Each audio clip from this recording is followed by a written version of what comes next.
ইন্না ফাতাহনা লাকা ফাতহাম মুবিনা। আমার নবী বলেন, সাহাবারা তোমাদের কোনো ভয় নেই, তোমাদের কোনো চিন্তা নাই।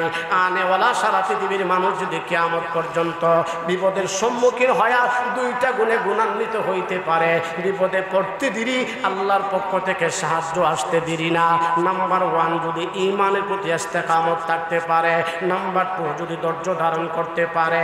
কোনো মুসলমান যদি বিপদে পড়ে দুইটা গুণে গুণান্বিত হয়া আল্লাহর কাছে সাহায্য চায়, আল্লাহ বলেন বান্দা চাইতে দেরি, আমি আল্লাহ বান্দাকে সাহায্য করতে দেরি করি না। সুবহানাল্লাহ, সুবহানাল্লাহ। এজন্য আপনারা বলবেন মুসলমানেরা সারা পৃথিবীতে কেন মার খাচ্ছে, ফিলিস্তিনের মুসলমানরা কেন নির্যাতিত, ফিলিস্তিনের মুসলমানরা কেন নিষ্পেষিত? আমি বলি না না না না, আমরা সত্যিকার অর্থে মুসলমান হতে পারি নাই। আল্লাহ বলেন ইয়া আইয়ুহাল্লাযীনা আমানু হাক্কা তুকাতিহি ওয়া লা তামুতুন্না ইল্লা ওয়া আনতুম মুসলিমুন। আমরা যদি সত্যিকার অর্থে মুসলমান হইয়া আল্লাহরে আল্লাহ বলে ডাক দেই, আল্লাহ বলেন ডাক দিতে দেরি, আমি আল্লাহ ডাকের সাড়া দিতে দেরি করি নাই। সুবহানাল্লাহ, সুবহানাল্লাহ। এজন্য আসুন সত্যিকার অর্থে মুসলমান হইয়া আমরা যদি কবরে যাইতে পারি, আল্লাহর নবী বলেন আল কবরু রাওযাতুম মিন রিয়াজিল জান্নাহ আও হুফরাতুম মিন হুফারিন নার। যদিও কবরটা মাটির ঘর, এটা কারোর জন্য জাহান্নামের গর্ত, আবার কারোর জন্য জান্নাতের বাগান। সব কথার মূল কথা হলো এই পৃথিবীতে আমরা কেউ থাকবো না। হিন্দু বলেন, বৌদ্ধ বলেন, খ্রিস্টান বলেন, আওয়ামী লীগ বলেন, বিএনপি বলেন, জাতীয় পার্টি বলেন, সুন্নি বলেন, ওহাবি বলেন, দোয়াল্লিন বলেন, জোয়াল্লিন বলেন, ফরিদপুরি বলেন, আট্রসি বলেন, দেওয়ানবাগি বলেন, শর্মিনাই বলেন, খেলাফত বলেন, জমিয়ত বলেন, তাবলিগ বলেন, পাবলিক বলেন, সকলেই কিন্তু এই জায়গায় একমত, মরতে হবে, মরার হাত থেকে আমরা কেউ বাঁচতে পারবো না। এ প্রাণের মক্কা, তোকে ছেড়ে যেতে আমার মনে চায় না। জানুস নি কেন তোর ভিতরে আছে আল্লাহর ঘর খানায়ে কাবা, যে ঘরের ভিতরে 1 রাকাত নামাজ পড়লে আল্লাহ তাআলা লক্ষ রাকাত নামাজের সওয়াব দান করেন। সুবহানাল্লাহ, সুবহানাল্লাহ। শুধু তাই না রে প্রাণের মক্কা, তুই হলে আমার জন্মভূমি মক্কা নগরী, মক্কা ছেড়ে যেতে আমার মনে চায় না, কিন্তু তোর বাসিন্দারা আমাকে মক্কায় থাকতে দিল না। মায়ার নবী, দয়ার নবী, উম্মতের কান্ডারি নবী চোখের পানি ফালায়া ফালায়া যখন মক্কা থেকে হিজরত করে মদিনাতে গেলেন, মদিনাতে যাওয়ার 6 বৎসরের মাথায় 6ষ্ঠ হিজরিতে আমার নবী যখন স্বপ্ন দেখলেন, নবীজি সকালবেলা সাহাবায়ে কেরামের কাছে স্বপ্নের কথা বললেন। সাহাবারা বলেন, প্রাণের নবী আমার, আপনি স্বপ্ন দেখেছেন, আপনার স্বপ্ন কখনো মিথ্যা হইতে পারে না, বিদায় আমরা দেরি করতে চাই না, আপনি যা স্বপ্ন দেখেছেন আমরা তা বাস্তবায়িত করতে চাই। এই কথা বলতে দেরি হয়, আমার নবী প্রায় 1500 সাহাবায়ে কেরামের বিশাল একটা জামাত নিয়ে আল্লাহর নবী আল্লাহর ঘর তওয়াফ করতে রওনা হয়ে যায়। এই দিক দিয়া মক্কার কাফের বেঈমানদের কাছে একটা সংবাদ পৌঁছে গেল, মুহাম্মদ নাকি দল বল নিয়া আল্লাহর ঘর খানায়ে কাবা দখল করার জন্য মক্কায় যাচ্ছেন। আচ্ছা, আপনারা আওয়াজ করে বুঝে থাকলে জবাব দেন, আমার নবী কি আল্লাহর ঘর খানায়ে কাবা দখল করার জন্য যাচ্ছেন না তওয়াফ করার জন্য যাচ্ছেন? মাশাআল্লাহ, আপনারা বুঝে গেছেন। মক্কার কাফের বেঈমানরা বুঝে নাই। মক্কা থেকে 19 মাইল দূরে জায়গাটার নাম হুদায়বিয়া। ওই জায়গাতেই তারা আল্লাহ নবী এবং সাহাবায়ে কেরামকে বাধা প্রদান করলেন, কোনো অবস্থায় মক্কায় ঢুকতে দিবে না। আমার নবী বলেন, ও আমার সাহাবারা, আমরা যে আল্লাহর ঘর খানায়ে কাবা তওয়াফ করার জন্য যাচ্ছি, দখল করার জন্য যাচ্ছি না। এই কথাটা মক্কার মানুষদেরকে বুঝাইয়া বলার দরকার। বুঝাইবেন কে? আল্লাহ নবী ডাকলেন হযরত উমরকে। উমর নরম না গরম? আর উমরের নাম শুনছেন? উমর নরম না গরম? আল্লাহ নবী উমরকে দেখলেই মুসকে মুসকে হাসতেন। উমর বললেন, ইয়া রাসূলুল্লাহ, আমার দেখলে আপনি হাসেন, কারণটা কি? নবী বলে, উমর, আমি যখন তোমারে দেখলাম তখন আমি দেখলাম এবং বুঝলাম তোমারে দীক্ষা শয়তানগুলি রাস্তা ছেড়ে বাঁধতেছে, সুবহানাল্লাহ। আর আমরারে দেখলে শয়তানে ওয়েলকাম। আর কাছে জায়গা, আলোচনা লম্বা, সময় অল্প। বলতে চাচ্ছিলাম উমর নরম না গরম? নবীজি উমরকে ডাকলেন, ও উমর, আমরা যে আল্লাহর ঘর কানায়ে কাবা তোয়াফ করার জন্য যাচ্ছি, দখল করার জন্য যাচ্ছি না, এই কথাটা মক্কার মানুষদেরকে বুঝাইয়া বলার দরকার, এজন্য তোমাকে মক্কায় যেতে হবে। উমর বলেন, ইয়া রাসূলুল্লাহ, এটা কি আপনার চূড়ান্ত সিদ্ধান্ত? যদি আপনার চূড়ান্ত সিদ্ধান্ত হয়ে থাকে, আমি উমর যাইতে প্রস্তুত, এতে আমার জান জাকার তাক। এর নাম হইল আশেকে, আর এর নাম আশেকে রাসূল। মনে মনে কষ্ট পায়েন না, বেজার হয়েন না, সারা বছর খবর নাই, রবিউল আউয়াল মাস হইলে মিলাদের অভাব নাই। এর নাম কি আশেকে রাসূল না ফুটলার আশেক? এদিকে যাওয়ার টাইম নাই। উমর বলেন, ইয়া রাসূলুল্লাহ, এটা যদি আপনার চূড়ান্ত সিদ্ধান্ত হয়ে থাকে, আমি উমর যাইতে প্রস্তুত, এতে আমার জান জাকার তাক। আর যদি আপনার চূড়ান্ত সিদ্ধান্ত না হয়ে থাকে, আমি উমরের দুইটা পরামর্শ। রাসূল বলেন, উমর, আমার চূড়ান্ত সিদ্ধান্ত না, তোমার দুইটা পরামর্শকে একটু বলো তো দেখি। উমর বলেন, ইয়া রাসূলুল্লাহ, আপনি তো আমাকে পাঠাইবেন একটা সমঝোতার জন্য, আমারে পাঠাবেন, আমি গিয়া বলবো 18, তারা বলবে 19, এমনি তো কিলাকিলি শুরু হয়ে যাবো। কারণ উমর নরম না গরম? নবী, আপনি যদি আমারে না পাঠায়া হযরতে উসমান রে পাঠান, তাহলে সবচাইতে ভালো। কারণ হযরতে উসমান গনি রাদিয়াল্লাহু তাআলা আনহু ইসলাম গ্রহণ করার আগেও নরম, ইসলাম গ্রহণ করার পরেও নরম। এবং উসমানের আরেকটা গুণ হইল, হযরতে উসমান গনি হলেন মক্কার ভিতরে সবচাইতে বড় ধনী। মক্কার এমন কোনো মানুষ নাই যার পেটে উসমানের 1-2টা হালুয়া রুটি নাই। কমপক্ষে তারা উসমানের সাথে বেঈমানি করবে না। রাসূল বলেন, ওমর, তোমার সিদ্ধান্তটা বড় চমৎকার। সুবহানাল্লাহ বলেন। নবীজি হযরত উসমানকে ডাকলেন, মক্কার উদ্দেশ্যে পাঠাইলেন। কিন্তু মক্কার কাফের বেঈমানরা দেখতেছে মক্কার দিকে আসতেছে, কিন্তু দূর থেকে অনুভব করা যাচ্ছে না কতজন আসতেছেন। আরো যখন সামনে গেলেন, তখন তারা দেখলেন এবং বুঝলেন মক্কার দিকে আসতেছেন, তবে সংখ্যায় বেশি না। সংখ্যায় কয়জন? মাশাআল্লাহ, কয়জন? একজন। আরো যখন সামনে গেলেন, তখন তারা চিনলেন, এই আমাদের মক্কার দিকে আগায় যিনি আসতেছেন, উনি হযরতে উসমান ছাড়া আর কেউ না। তখন একজন আরেকজনকে বলতেছেন, এই হাত থেকে অস্ত্র ফাল, লাঠি ফাল।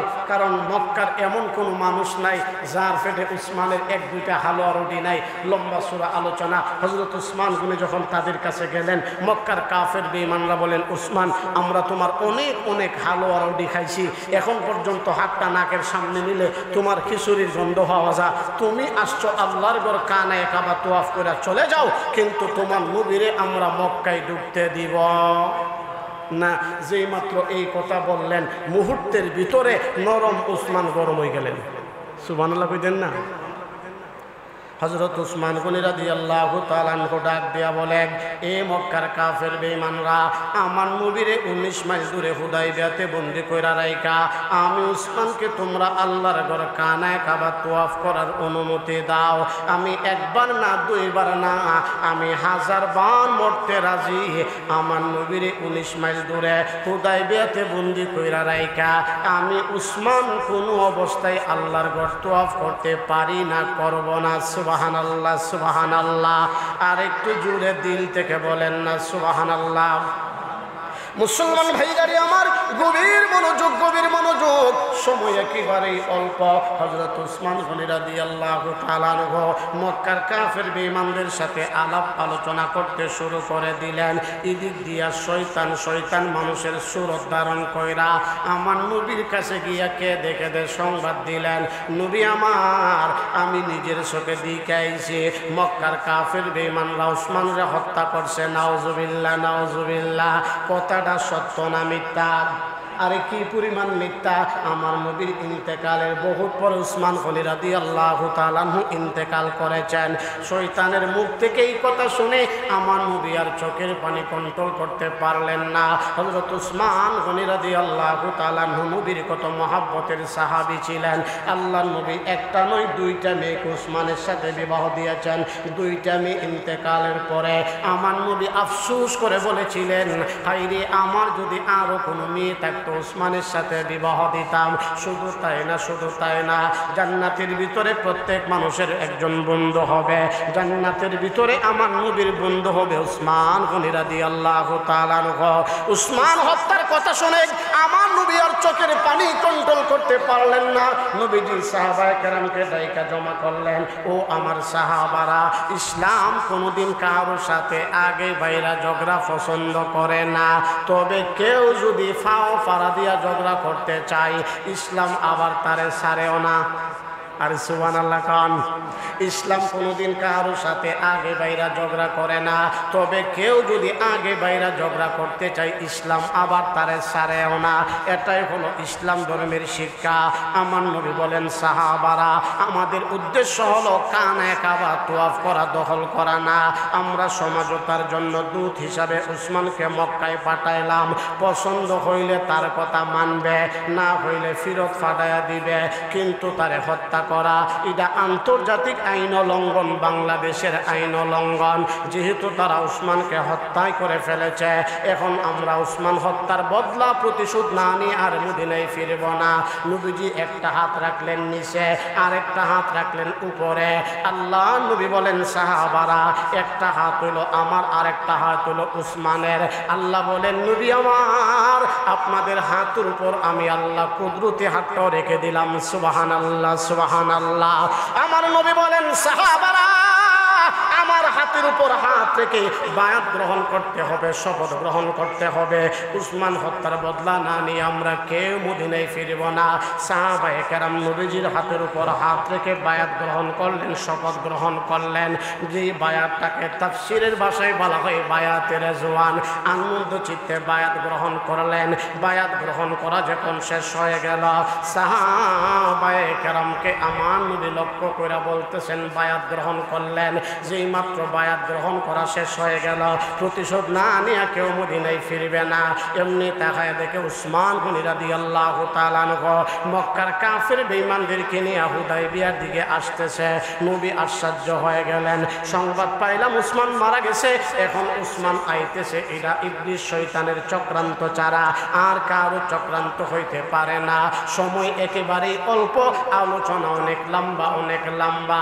হযরত উসমান গনি রাদিয়াল্লাহু তাআলা আনহু এবার হুদায়বিয়ার কাছে আইসা কিছু সন্ধি করলেন, কিছু চুক্তি করলেন।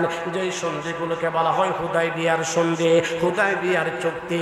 এই সন্ধিগুলির ভিতর থেকে কিছু সন্ধি, কিছু চুক্তি মুসলমানদের বিপক্ষে, কাফেরদের পক্ষে।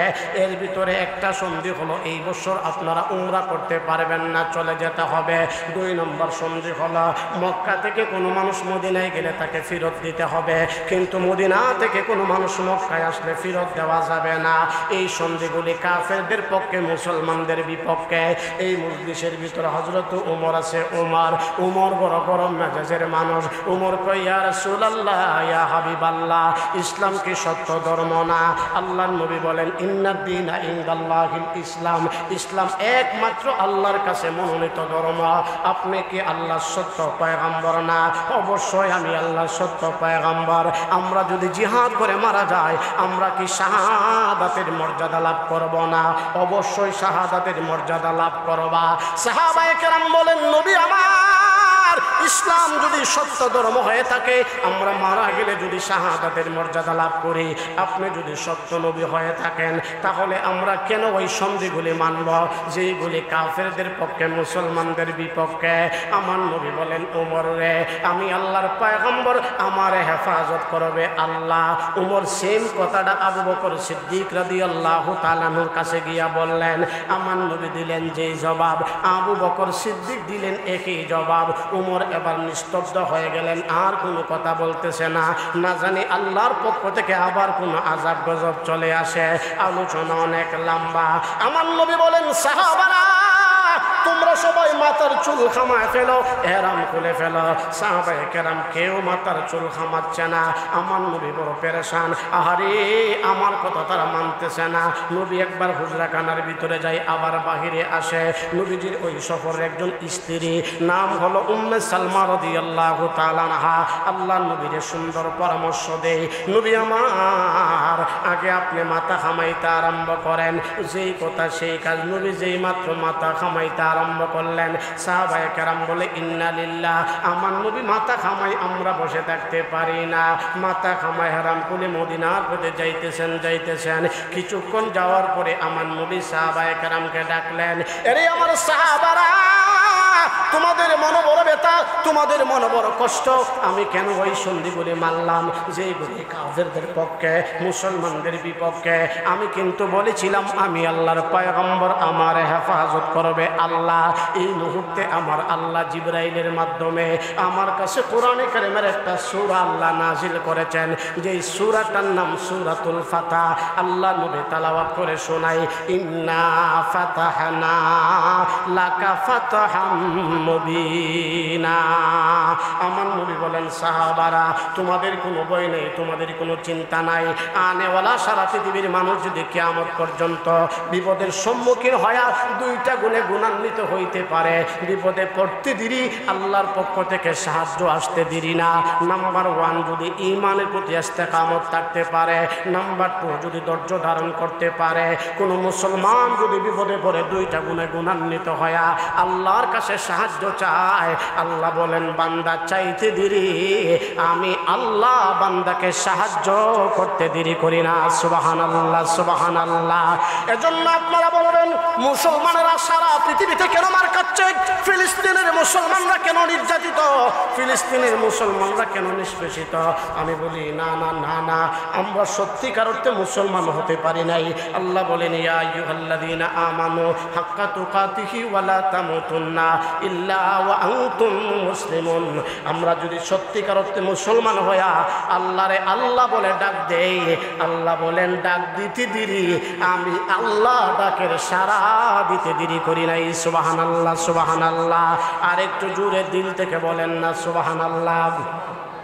এ মুসলমান ভাইরা, আমরা গত জমায় আলোচনা করতেছিলাম আজকে মুসলমানদের তাজা রক্ত যেই ছেলেদেরকে বাংলাদেশের সবচেয়ে বড় ভার্সিটির ভিতরে পড়ালেখা করাইতেছেন, এই ছেলেদের রক্ত কেন জ্বলল?